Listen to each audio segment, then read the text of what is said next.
da turma do Supremo Tribunal Federal, excelentíssimo senhor ministro Alexandre de Moraes, eminente relator do presente caso, excelentíssima ministra Carmen Lúcia, decana dessa turma e vice-decana do tribunal, excelentíssimo ministro Luiz Fux, excelentíssimo ministro Flávio Dino, cumprimento também o excelentíssimo Procurador-Geral da República, senhoras e senhores. Senhor presidente, eu inicio a minha sustentação dizendo que o presidente Jair Bolsonaro foi o presidente mais investigado da história do país. Uma investigação que perdurou por anos, que começa com o objetivo de investigar uma live de 4 de agosto de 2021, em que se autoriza a quebra de uma nuvem do seu ajudante de ordens, Coronel Cid, que hoje é delator, que perdura por meses essa investigação da quebra, com vários objetos diferentes.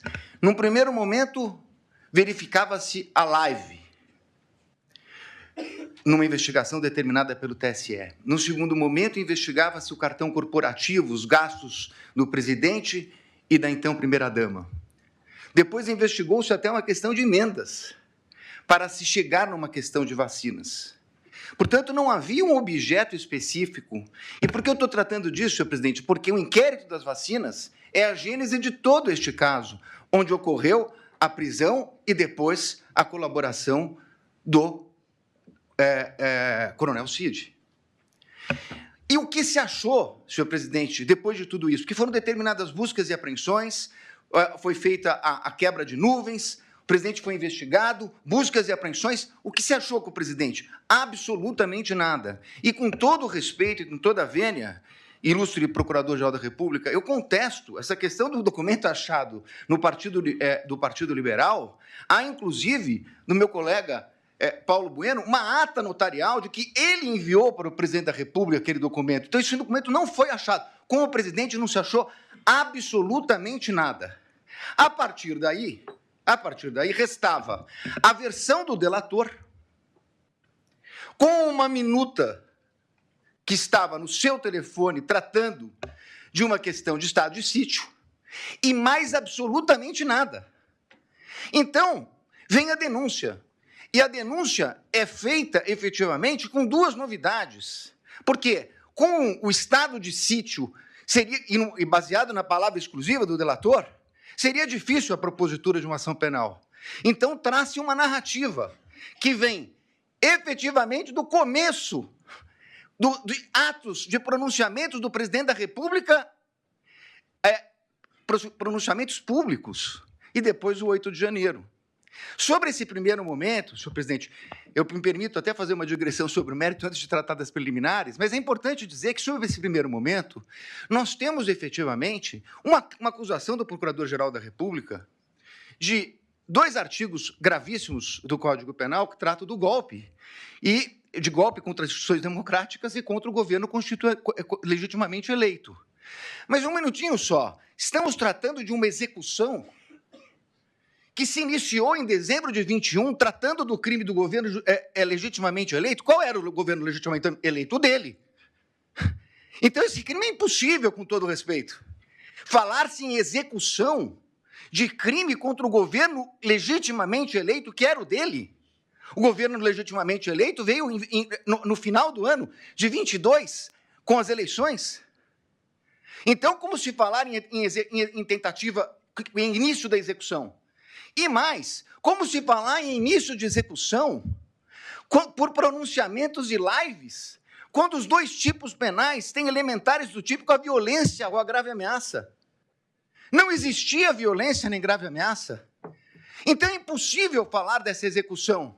Como eu disse, é porque não existia nenhum elemento. Então começa uma narrativa a respeito de pronunciamentos públicos, para terminar no 8 de janeiro, que nem a Polícia Federal, que utilizou, como lembrou meu colega, mais de 90 vezes a expressão possivelmente, que não havia certeza, nem a Polícia Federal, que se utilizou dessas possibilidades, afirmou a participação dele no 8 de janeiro. Não há um único elemento, nem da delação. Aí me criticam porque eu digo que a delação não vale nada e estou dando... Óbvio, porque nem o delator que o acusou fez qualquer relação dele com o 8 de janeiro. Não há uma única evidência a esse respeito. Portanto, apresentou-se uma denúncia. Com essas duas circunstâncias, e eu não tenho tempo, senhor presidente, tenho que falar rapidamente, mas essa denúncia, quando veio, o ilustre Procurador-Geral da República liberou 8 PETs no dia da apresentação da denúncia. Ele foi intimado, meu cliente, um dia depois. O segundo dia já era prazo. 8 petições, 45 mil documentos. Que até agora, senhor presidente, por Deus que está no céu, eu não sei dizer o que tem esses documentos relacionados com a ação penal. Essas 8 petições, eu não consegui verificar sequer relação, são 45 mil documentos. Na verdade, é um quebra-cabeça que foi, na verdade, exposto à defesa. E aí, na sequência, senhor presidente, eu queria tratar de uma preliminar que já meu colega que me antecedeu na tribuna fala da relevância do caso. Não é só a questão da relevância do caso, é a questão da competência. A minha questão principal é que o Supremo Tribunal Federal, na portaria do ministro Barroso, que encaminhou para as turmas das ações originárias, ele faz um destaque a respeito da questão do presidente da República.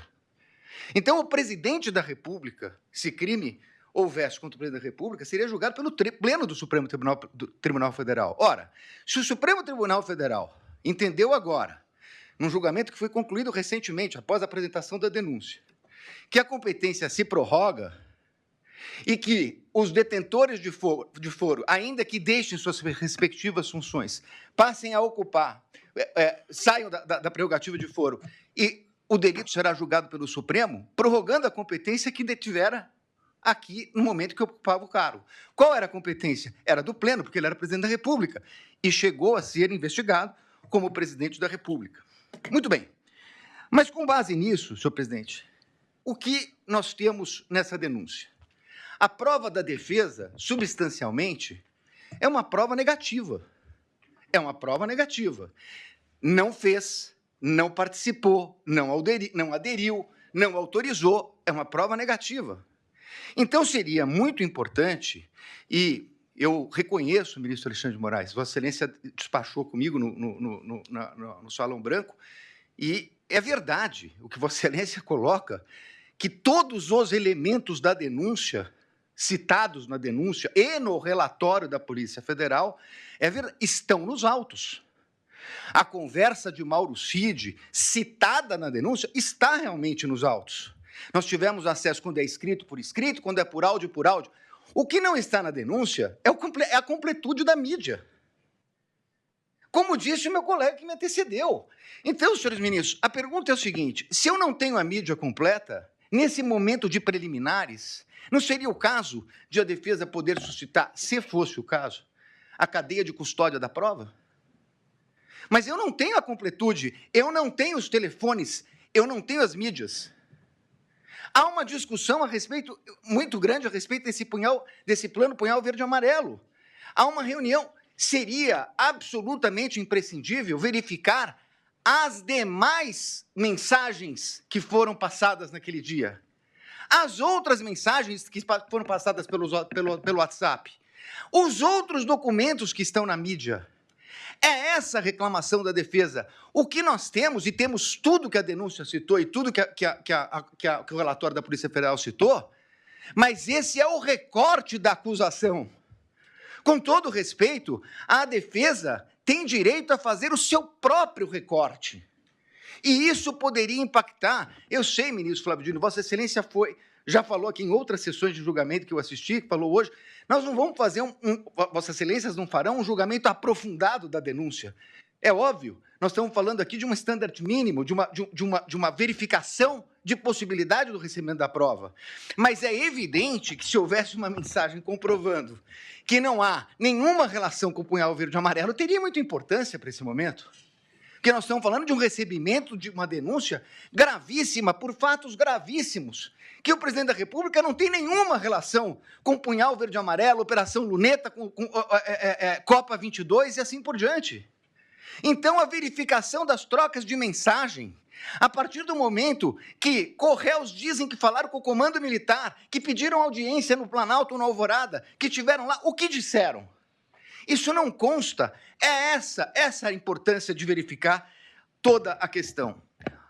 Me encaminhando para o final, senhor presidente, eu gostaria de tratar a questão da delação premiada. E aqui eu queria tratar de duas questões, que inclusive estão sendo confundidas. Aliás, tudo que fala a defesa na imprensa sai de uma forma um pouco distorcida. O que foi questionado pela defesa, ministro Zanin, é o fato de que o delator rompeu com o acordo quando vazou a delação. E saiu na revista Veja. Diz ele que foi um desabafo. É estranha essa expressão, desabafo, porque no desabafo ele diz que não tinha voluntariedade. Isso não é um desabafo. Na versão dele atual, isso teria sido uma mentira. Mas vai lá. Falou com o primo, com o irmão ou com o cunhado. Senhor presidente, a lei não autoriza o delator, o contrato de colaboração, não autoriza o delator a falar nem com o irmão, nem com o cunhado, nem com a mãe. Não autoriza. Ele, inclusive, estava proibido até de ter contato com o pai, salvo engano mesmo, a partir de um determinado momento, que era investigado. Se ele falou com o cunhado, e se isso foi vazado, essa é uma responsabilidade dele. Dir-se-á, mas essa é uma questão formal. É verdade, uma questão formal. Só que mais adiante vem uma questão de que a Polícia Federal diz que ele mentiu, omitiu e se contradisse. E aí, senhores ministros, essa é a minha maior crítica, a questão da delação. Por quê? O Supremo Tribunal Federal, num voto de grande detalhamento do ministro Dias Toffoli, diz o seguinte: delação é um meio de prova. O delator conta uma história, as autoridades buscarão as provas de corroboração e só assim ela poderá ser utilizada. O que aconteceu nesse caso? Ele falou, segundo a Polícia Federal, ele mentiu, omitiu e se contradisse. E então há uma audiência para que ele tivesse oportunidade de se corrigir. Mas aí, com todo respeito, há uma inversão. Porque, na verdade, não é o Estado que foi buscar as palavras de corroboração dele.